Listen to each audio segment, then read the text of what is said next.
Good morning, everyone. Today we will be um, doing a video on hashtag I am movement. And as you know, my topic is family communication. Last week I did a video on importance of communication within partners or wife and husband. And today I'm going to continue with importance of communication with our children. When our kids are babies and toddlers, we teach them how to walk, how to eat, how to say their first words. We're always checking on them. As they grow, they start school. And I think it's so important to always ask them, how was their day? What did they learn? Is there something they like or don't like? And if somebody is bugging them at school. Why? Because if we don't ask those questions and your child is not that communicative or he or she is shy, they may not tell you if somebody is bullying them at school. So I think it's super important, not only for little kids, but all school age children, including teens. We've been seeing so many kids commit suicide. Why? Because they didn't speak to nobody about them being bullied or something, or they did, but nothing was done. So it's really important to always ask them and let them know that you're there to support them. You won't be judging them. You're there to help them out. If there's a conflict with somebody else, even with a teacher, let them know that they can trust you, and then you will try your best to resolve whatever the issue is to avoid that. We need to pay lots of attention to our children. It's important to ask them what they like, what they don't like, and when talking about food, so good, because you may have one child like me. My son loves eggs. He loves ham, but he doesn't like guacamole. He doesn't like beans. On the other side, we have my daughter that loves guacamole. She likes beans. She likes cheese. She likes tostadas, but my son doesn't. So we need to figure out what they like and don't like, so we could cook according to whatever they like, as well as teach them obviously to eat different things. Once again, about their likes or don't likes, you could ask them what they like, and when it regarding to sport, is there a certain sport they like? Soccer, football, baseball, a certain activity, art class, yoga, volleyball. Make sure to know what your kids like.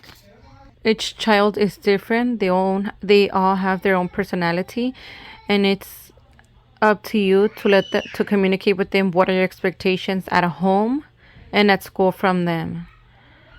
We not only want good grades, but we want good behavior. We appreciate good behavior, but also for them to help out on the home. And talk to them, okay, if you do this or that, what will be the consequence?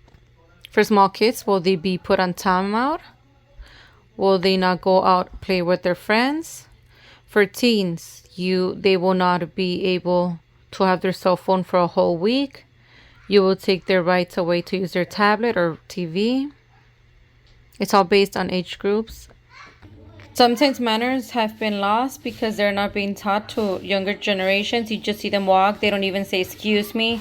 They don't say thank you. They're rude. They push adults or even the elderly around.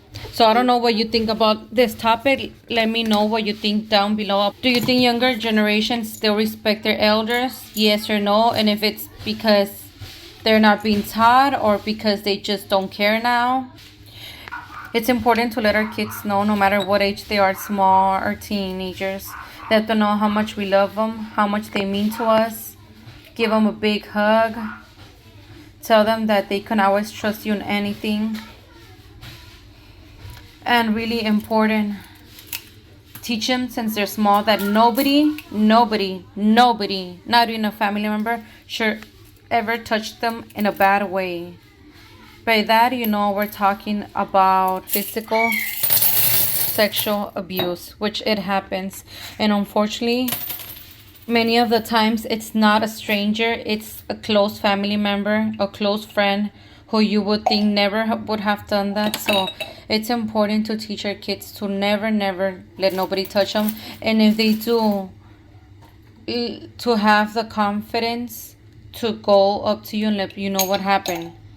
That's one of the worst things that can happen to anybody. And they need to know that they're not alone, that they're worth a lot, because when they get sexually abused, they make them feel that they're worthless. They make them feel like it was their fault. They tell them that if they tell somebody, they will kill their parents, they will kill them. So please, parents, communicate with your children, with your teenagers. Always know who their friends are. And I don't know about you, we all have different beliefs, but I would never let my kids sleep over at nobody's house. Like I said, lots of cases of kids that have been sexually abused have been, unfortunately, it sounds bad, but it's been by a close family member, a cousin, an uncle. And also, talking about that, let me mention, it not only happens to girls, but it happens to boys. There's cases where it's been the aunt, female person, that committed the abuse. So it works both ways. So please don't let your kids sleep over. My kids know their friends are always welcome to come and play, watch movies, whatever they want, but no sleepovers, because like I said, I prefer to have my kids crying and everything and hate me for not letting them go over to the sleepover, rather than myself and then crying that something happened and that will affect them for life. So yes, communication, once again, it's super important, because it's a sensitive topic. If you're a single mom, always watch out who you bring into your house. You may meet a wonderful man who will raise up your kids good, but then there's many cases where the abuser was the stepfather. They did not only physical abuse, emotional abuse.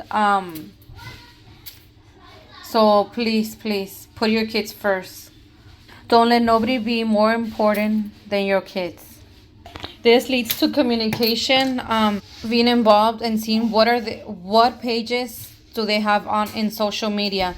Who are their friends? Lots of cases happen where this person that pretended to be another child, or pretended to be a handsome, young, friendly, nice guy, ends up being a kidnapper, and they arrange a meeting day, and this person gets kidnapped. So please make sure to know what social media your kids have and what are they posting online. If you have a good communication with your kids, you will build trust. They know they could always count on you on the good times and the bad.